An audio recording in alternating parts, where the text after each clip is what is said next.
He got hit with so many typicallys and uniques. Well, that's unique. We don't really see that very much. Yeah, typical or unique. Aiden was unique today, or there was Right. something typical today. Oh, yes, that is very typical. We see it all the time. Oh, don't worry about it. That's typical. Oh, every child is unique, so we can't say what is typical. That's typical. See you later. We call it the typical unique conversation. Welcome back to Typically Unique. I'm Kim Aponte, and I'm here with my husband, Carlos. Hello. And we're back after a few weeks off. Life has gotten pretty busy around here. We got so few things have been going on. You just had your, I don't even want to say how many years, but 35th. yeah, 35th year class reunion. Yep. Which was a blast. Yep. So 88. we had a chance to do that. So took last weekend or the weekend before off. I've also been traveling a little bit for work. Yeah. Big work stuff going on.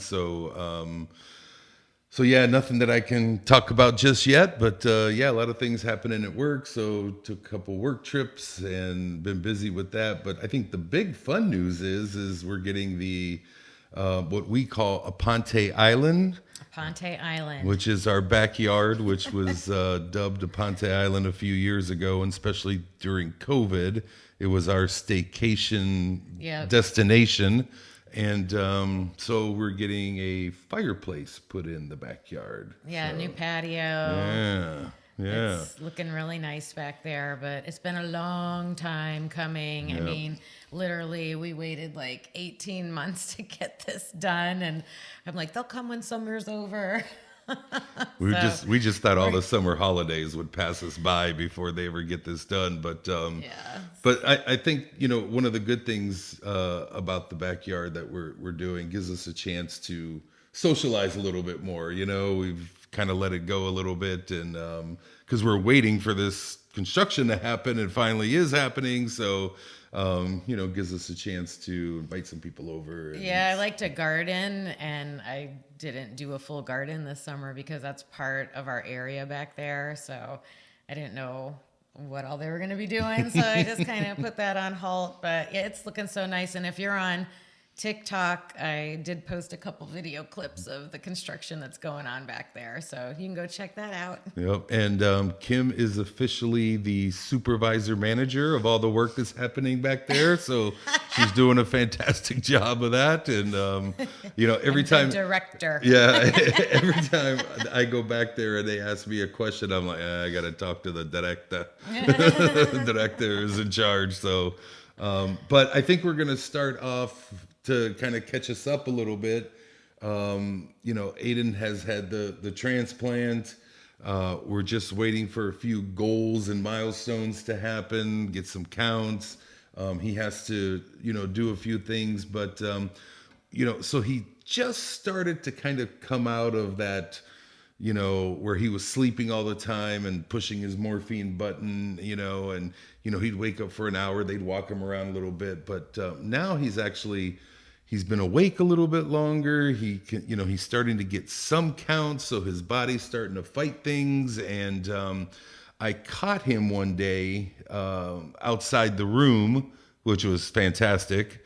And I took a little video, so we're going to start with that, and we'll chat on the backside and kind of get into today's episode. So let's start off with this video. Yes.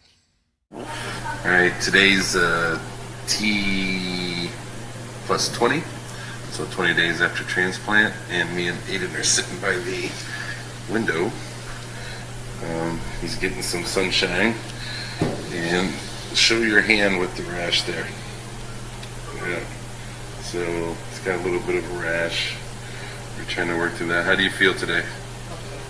Good. And there's been a lot of people praying for you and wishing you well. How do you feel about that? Oh, that's cool. All right. And so what'd you do today?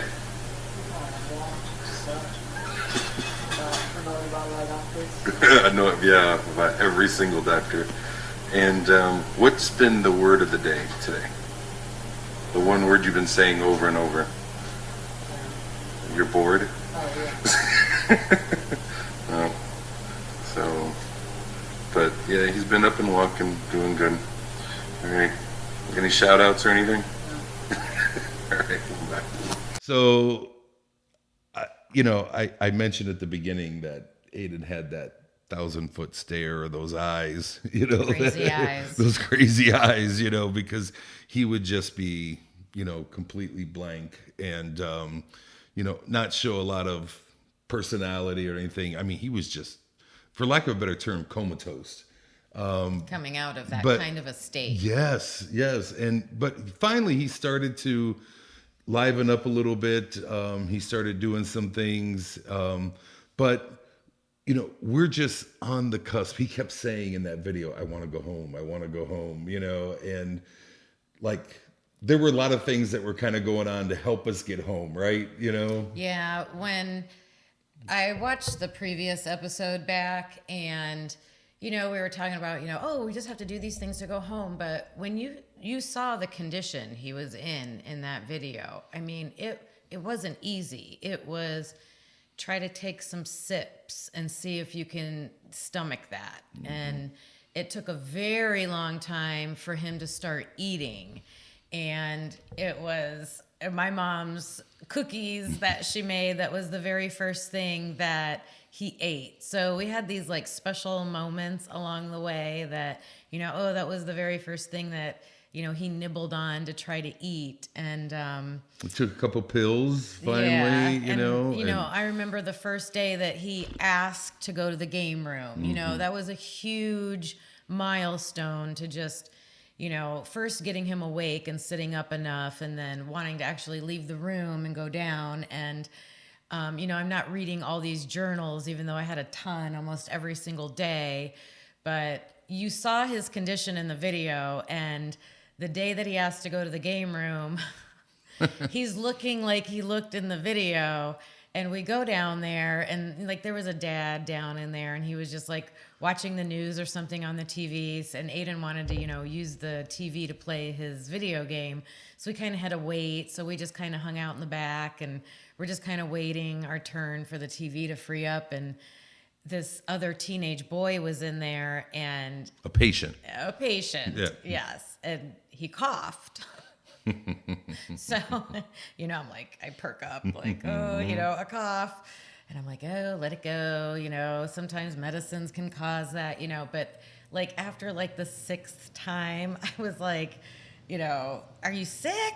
Like, trying to like, and he's like, oh, well, they think I had pneumonia, but I'm coughing stuff up, but, and he like mentioned pneumonia, and like my eyes like about. And a virus. He mentioned a virus too, right? Yeah. I just, went running down the hallway to find out what was going on. And, and that reaction comes from what the doctors tell us the restrictions we're supposed to follow. We're getting closer to going home. We're like, I don't know, a week or so away from going home, even in that condition that he was in. And they're like, when you go home, don't go into crowds and don't be around anybody that's sick and wear a mask. And, you can't build fires in your fireplace and just nothing that can, put him at risk. But here at the hospital. Yeah, we'll just send a patient that had a virus into the room to cough all over you. No. Yeah, that was weird. But I think you handled it well, Yeah.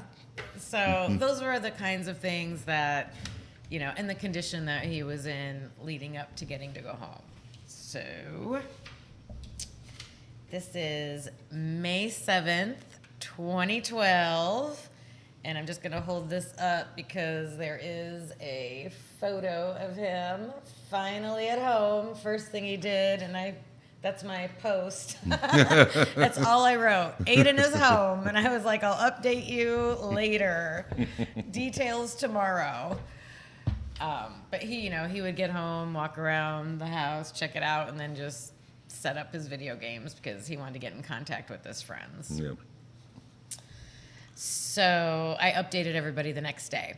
After 89 straight days in the hospital, 146 days in the hospital since December 13th, since his relapse, And 33 days after having a transplant, Aiden finally got to come home again. It was a glorious day. And that's crazy because when he was getting the chemo, we were in there for 50 days sometimes. So to go through that experience and come home 33 days later is crazy. Mm-hmm. The plan was for Aiden to come home Tuesday or Wednesday, but Carlos was at the hospital Monday morning, and he is the ultimate salesman. So when they had rounds in the morning, he had Aiden go sit out in the hallway next to the transplant nurse, and I put strategic placement. And as the resident started her review of Aiden's case, Carlos said, "Before you start, we have an announcement. Aiden would like to go home today, so please keep that in mind as you listen to everything that you're going to hear about him before you make that decision." Then about 3/4 of the way through the rounds, the doctor said, "There isn't any medical reason to keep him here today. We haven't provided any medical care to him that can't be done at home." Woohoo! And it was lucky that we had the doctor we did. He really listens to patients and parents and makes decisions that are good for the patients all the time. And I know that was that doctor that said, "Oh, let him out of the room. He's good. You can go." Then that nurse was like, "No, we have protocols." Yeah, he's the laid back guy. I liked him. Yeah. I was waiting at home for the phone call to see if he was coming home on Tuesday or Wednesday, because I was going to go up to the hospital for the night so we could both bring Aiden home. But because the weather wasn't great, and I hate driving in bad weather, and I put terrified, we decided I would stay home and do more cleaning. It was nice to have that time to get it done. Aiden had to have a breathing treatment, and I have to find out more about that. I don't know why he had it. And they just had to wait for the nurses to change his dressing of his PICC line, get paperwork done, call the pharmacy with his 14 prescriptions, and call home health to send supplies for flushing his lines. While they were doing that, I called his school, and I asked the secretary if she could have Carly come to the office and call me. Of course, I told the secretary the great news, but asked her to keep it a secret until I could tell Carly. Carly said as soon as they called her to the office, she knew Aiden was coming home. I think she was happy that I called to tell her, though. I don't know if you remember, but I think we even have a video of this on Facebook, but that's the time when they had to put him in that, it looked like a telephone booth. Oh, yeah. And he had to, what, pedal or something? Like, what did he have to do? No, he just had to keep breathing and stuff like that and do long breaths and stuff like that. And the nurse... But she would go, 1, 2. Yeah, she was like yelling at him the whole time. Like, it made me sit back in my chair. I'm like, oh my God. But she was yelling, keep breathing, because they wanted to see what his lung capacity was and all that. So yeah, it was intensive, and they were really pushing him to like. That's why he had to practice on that little leather spirometer thing. Yep. That was a big deal. Aiden and Carlos finally got home around 5 p.m., maybe a little earlier, and Carly and I were waiting out in the driveway. I made a video of them pulling in the drive and coming in the house. The video is on Facebook. I'm so happy I captured that moment. Aiden got settled. I made dinner for 3. Aiden doesn't eat what we eat, and especially now. For the first time in 146 days, and we enjoyed dinner together and hung out. Imagine that, 146 days. That's crazy. Aiden went straight to the living room, rounded up all his video cords and systems and PC stuff, and went to town. He Skyped with one of his friends, and he's already begging for friends to come over. The nurses told him to ask the doctor about that. We go back to the doctor on Wednesday and Friday this week, and then Tuesdays and Fridays from now on. They said expect to be there for 4 to 6 hours. Wow. I know that's for the infusion time too, and hopefully Aiden won't need any blood products. He hasn't had any in over a week, and that's just amazing to me. And then my mom and dad brought Dairy Queen over. We always bring Dairy Queen. It's our treat. It's a treat. Shout out to Dairy Queen. Aiden actually went up to his bed to sleep for the night. We thought he would want to sleep on the couch, but I'm glad that he went to bed. I have to flush Aiden's lines, 3 of them, at 6 a.m., 2 p.m., and 10 p.m. every day so they don't clog up. And he takes pills at 9 a.m., 3 p.m., and 9 p.m. every day. I have a huge 2-page chart to tell me which pills he takes when. I have to record what he's eating and how many calories and how much he's drinking. The goal is 1,000 calories a day and 1.5 liters of liquids. I'm going to make him a big breakfast in the morning. So we'll see how the doctor's visits go this week, and I look forward to seeing Aiden get stronger and stronger every day. Yep.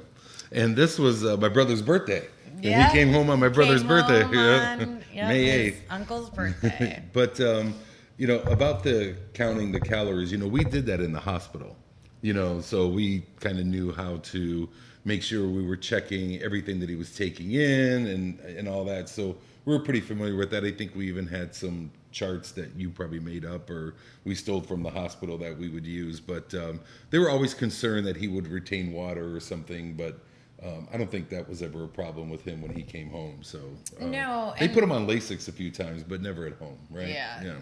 I this just hit me just now, but I think it's safe to say we probably proved ourselves to the medical staff up there that we would stay on top of things. Oh, I mean, no we doubt. were overly on top of things, and like you said, we were writing things down on a chart in the hospital to try to help the staff out, and because they were keeping their own charts, but they would come in and say, well, what did he eat in the past 3 hours? Well, you might not remember, so we were always writing everything down.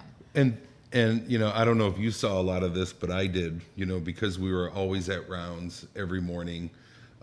We always documented stuff. Sometimes a nurse would come in that they didn't exchange, certain information, and they would come in and be like, hey, did he take his pill, an hour ago before shift change? And I could always, look up and be like, yes, yeah, they prescribed it. He was supposed to have it before noon or whatever. So yeah, they counted on us a lot, probably more than other parents there. We were into it. So that's why I think they let him go. They're like, okay, yeah, even if it's a day or two early, he can go home. Right. So, and then, it's not just, ooh, go home and everything's fine. He's still medically fragile, and we had to do a lot. So my next journal was a few days later, and it just kind of paints the picture of everything in more detail of what we had to do when we were at home. So this is 37 days after the transplant. Today was Aiden's second doctor visit, and everything was still good. All of his counts are in the normal range. A couple of his medicine levels needed adjusting, so we had to up one and skip a dose of another. And that's, they're monitoring things because they have to adjust it as we go. Aiden has a runny nose off and on, so they did a culture today, and we found out he doesn't have to do that breathing treatment. Go. Right. Go. It says that also comes in an IV that Aiden would prefer, so they're going to do that from now on. They may also start moving out his IVIG to every month instead of every 3 weeks if his counts are good on Tuesday. And then I just said, I know this stuff is boring, but I need it for my documentation too. So that's part of the reason why I was keeping this journal. So we're finally at home in a routine, and here is our daily schedule. 6 a.m., flush 3 of his lines. 9 a.m., take a cup full of pills. 2 p.m., flush 3 lines again. 3 p.m., take pills. 9 p.m., take a cup full of pills. 10 p.m., flush 3 lines again. It might not look like much written like that, but I'm so nervous about giving the correct pills at the correct times. We have at least 15 or 16 bottles of pills, and they are given at different times, and some are 2 of some and 1, and some are cut in half. And then every pill has 2 names. And of course, the one that's written largely on the bottle is not the one that they wrote on the paper. So I have to read the microscopic print on the bottle. Flushing Aiden's lines has gotten a lot easier, but it is still a production. I have to wash and Purell my hands, then grab 3 flush syringes of heparin and 3 alcohol wipes. I open all the flush packages, take off the tops, pull back on the syringe, then squeeze out the air bubbles, then set them on the packages they came in, then open the 3 alcohol pads. I scrub 1 cap of his IV line for at least 15 seconds, but I probably do 20 to 25. That's the minimum. 15 is the minimum. 15 is the minimum. There you go. Then I screw on the syringe, unclip the lock on the line, and push little amounts in at a time, and then lock it back up, unscrew the syringe, and move on to the second one and the third one. It is very serious because if you don't do it correctly, he could get an infection in his line. I also spend the majority of the day cooking or prepping food for him and encouraging him to drink, and also constantly wiping things down. Mostly I stay on top of the areas he is most of the time. A family at Rainbow that donates Christmas gifts to families at Christmas time gave us 3 huge boxes of industrial hospital strength soaps, wipes, and cleaning fluid. I've had it since Christmas, but just opened it since Aiden came home, and I was like, jackpot! That was such a thoughtful thing to give us, and I'm using it like crazy. And that stuff lasted us for Years we used that stuff. Yeah. That's how much they gave us. They did. They hooked us up. Yep. That was awesome. Aiden finally had a friend over yesterday, and his cousin also had come over. And I liked seeing them laugh because when his cousin and his uncle come over, it's always like fun storytelling time. Mm-hmm. I'm walking the fine line of doing things when Aiden is willing and able. I'm choosing to do them instead of wait. It is safe enough. Or I said, if it is safe enough. Tonight we went to go see The Hunger Games. So this is dating when this happened. And we went to the 4:00 show because I figured it wasn't a new movie and that is not primetime movie watching. There were only 2 other people in the theater with us, so it was perfect. The doctor said we could do things like that if they aren't crowded places and around sick people. So that was kind of a big leap for me to, not just play it safe and say, no, you're just staying home. And, I was kind of like, oh my gosh, we are finally out of that hospital. Let's take advantage when we can and just take that little bit of a risk, And one other thing about the movie theater, I had gone in there the whole year that we were in there for just the rounds of chemo. And I would go in and get their popcorn. And we had those buckets at the time that you could get refills. But to set it up a little bit better, what was Aiden's favorite food? Oh, yeah. Like popcorn. Popcorn. That's like his favorite thing. Yeah, not like steaks or, anything Not traditional, pizza, not pizza, not hamburgers. Popcorn. He loves popcorn. So jackpot to Kim to kind of set this up. But yes, go ahead. Popcorn. Right. So yeah, we're on a mission. One of the things that's going to make him feel good and lift his spirits while he was going through his regular chemo treatments for the first, couple stays in the hospital. So I would go in there with this little bucket, and I felt so weird, but apparently people do it all the time and take it home. But after going in there so many times, they were, I started talking to the workers, and once they understood what was going on, they brought out huge bags and just loaded me up with big bags full of the popcorn and just donated it to us and said here and wished us good luck. And it was just awesome. Yeah, that was real nice that they did Very that. nice of them. And just a little, before you finish reading that, just a little funny full circle moment. Aiden only had a few jobs in his life, right? Maybe 1, maybe 2. And one was at that theater. Yeah, he did end up. He got one of his first jobs at that movie theater. At that theater, yeah. And we'll talk about that later Full on. circle. But yeah, it's interesting that he ended up working there. Yeah, probably because of the popcorn. And it was his undoing too. But we'll talk about that. I learned today that they will start weaning Aiden off of his anti-rejection medicine in another month, but it takes 6 months to get off of it. So he'll be considered immunocompromised that whole time. I had to tell Aiden that I don't know what the doctors will say about school for next year because I want him to be prepared for when that conversation comes up. I really don't think that is an option until they say he has a fully functioning, not compromised immune system, but we haven't talked about that yet. It was so fun to go out with both my kids and enjoy a movie. That is the first time we went somewhere together since early December at least, and this is May. Since we were the only ones there, we could whisper things to each other and have a good time. I love those Hunger Game books, and I love reading, and I just got Aiden hooked to read them now. Still working on Carly, and then I put an update. Carly just downloaded the second audiobook. Yay.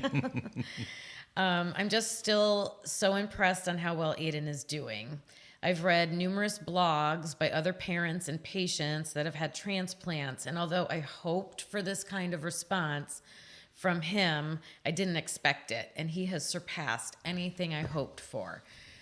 Because remember, I was always out on the internet, like looking, just to know what to expect. Mm-hmm.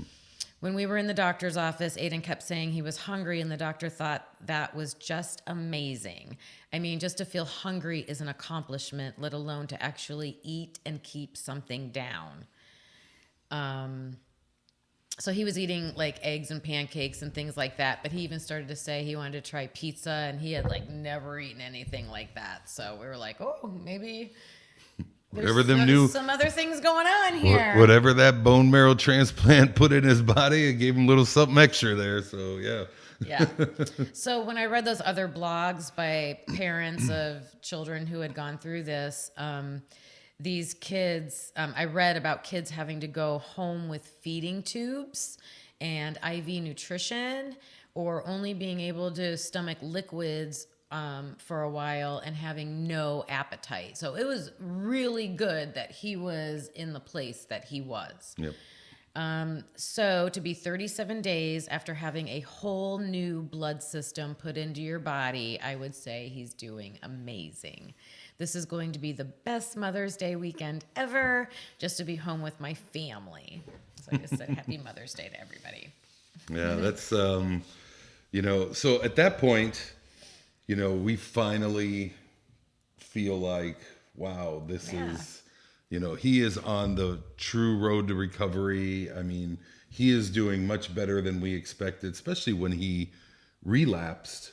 And then relapsed again, it was like, oh my gosh, we're not going to get through this, and just a reminder, I mean, we were told he had a 15% chance to survive this because how far along he was and how his body was not reacting. So this bone marrow transplant was truly the life-saving event for him, and for his body to accept that and not reject it. I know he did have some complications that, we might talk about, but for the most part, he really did well. He really did well with this. Mm-hmm. So, yeah, we're at home and we're like so relieved to, be home and get to recover at home. And we were home for about 13 days. And, Memorial Day is coming up, and we're like getting our Aponte Island backyard, staying. I had my dad come over, help me stay in the deck, and we're going to have family over. We're going to have a big picnic, and Carly's excited. We're all excited. And one day Aiden says, I don't feel good. And that just, screeching brakes again. But the good news was, we got back up, of course, we called the doctor because he had a fever, and they're like, get right up here. And we were up there for about a week or so. And it turned out to but he had graft versus host disease in his gut.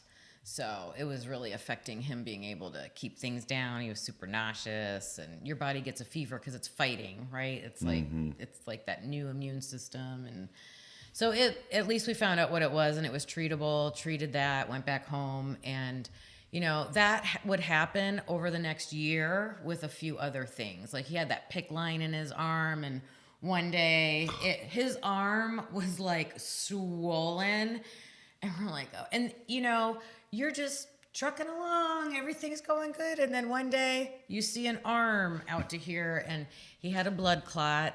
And we had to go up, and it was another hospital stay, and he had to have that taken care of, and it all worked out. And not to minimize all the things you did with the pills, and, I know we at one point we had to do shots and we had to do pills. That was from the blood clot. Yeah. I had to then start giving him shots. Yeah. So, yeah. That was the worst. So we had to do shots, we had to do the PICC line, but, that PICC line was important because it got clogged a couple times. And when that happens, you can't get anything in there. And if that's shut off, you're in pretty big trouble. So, Yeah. I mean, we would have to have a professional or somebody kind of work it for 20, 30 minutes to finally get that line loosened up and, to get it flowing again. So Yeah. you couldn't miss, any of those. So our life was just as busy at home as it was in the hospital. Yep, taking care of things.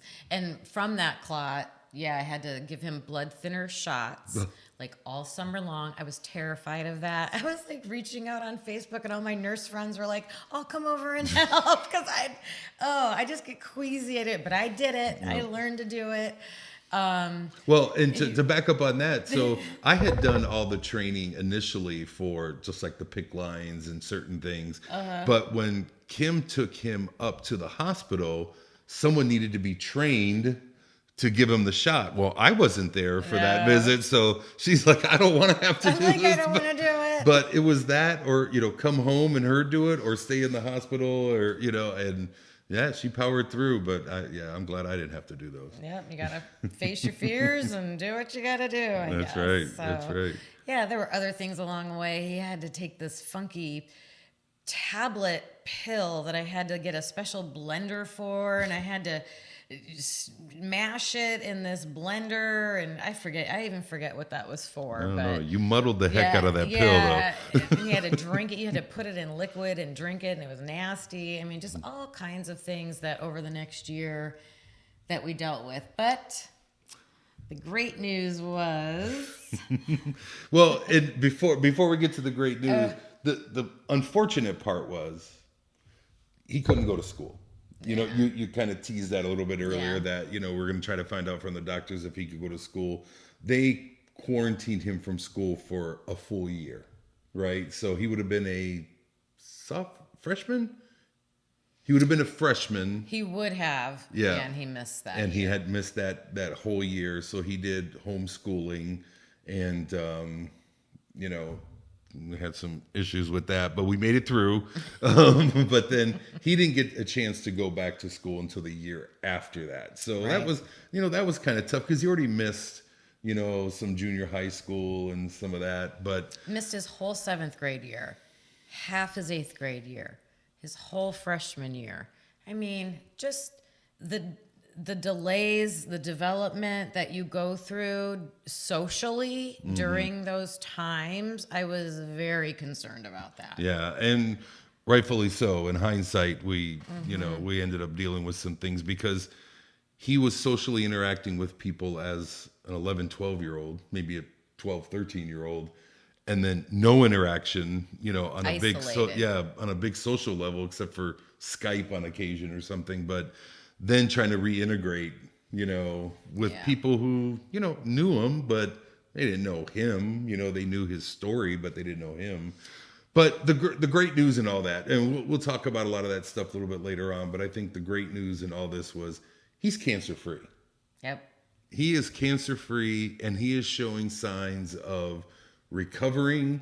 I even think that there are things that seem better, because remember, he had this Bruton's thing before, and that was kind of in the rearview mirror a little bit, even though they were still trying to, keep us going on Bruton's. But so over this next year, I did have a journal article about that. His immunologist did not want to back off the treatments, but his oncology team and the bone marrow transplant team, they put their foot down. I had never seen them so forceful and aggressive with the way that they were telling me that we need to skip these treatments because we're looking at our scientific data and it is showing us that he is starting to make these things. And it kind of was this battle between, and I would tell the transplant team, just let me talk to him. Let me talk to him. Well, and if you remember, we had 4 episodes where we saw this coming a long time ago. We predicted it. So we had saw this coming. It was already happening, but nobody wanted, well, not nobody, a few people didn't want to accept it. And those are people who are kind of in charge of this. So we Yeah. really had to formulate a team, an army to finally get this resolved. And Yeah, and so we just started spreading out his treatments, and then he didn't need them anymore, and he's never needed them since. nope. Some of the tests that we went through were they needed to go in at one point and make sure that the new bone marrow donors bone marrow was like they looked to see if it's 100%, and it was like 98, 97%, and they're like, that's totally fine. So that was great news. And then the no cancer, always every time he got a checkup, he was clear, free and clear. So that's still where we're at today. Yep.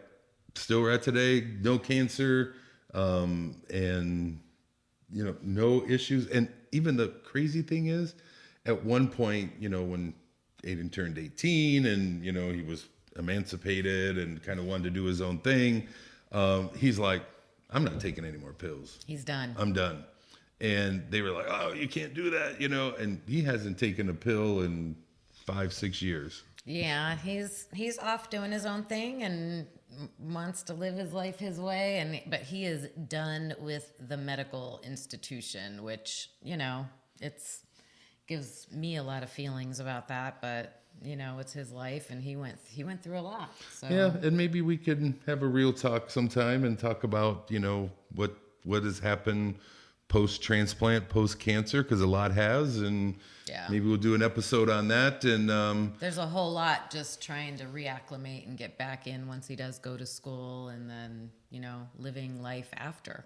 but everything after cancer, we can talk about that, put it in the rearview mirror, and get onto some other subjects. We got other things that we want to talk about related to Aiden, some not, but we got maybe a episode or two, and we can start diving into some other things, and maybe even dive into some current events and do parallel some parallel podcasts, and just kind of branch out into different things. Yeah, we'll find some other typical or unique topics to talk about with you. So thanks for being with us, and join us back for our next episode, and we'll see you then. Bye. Bye.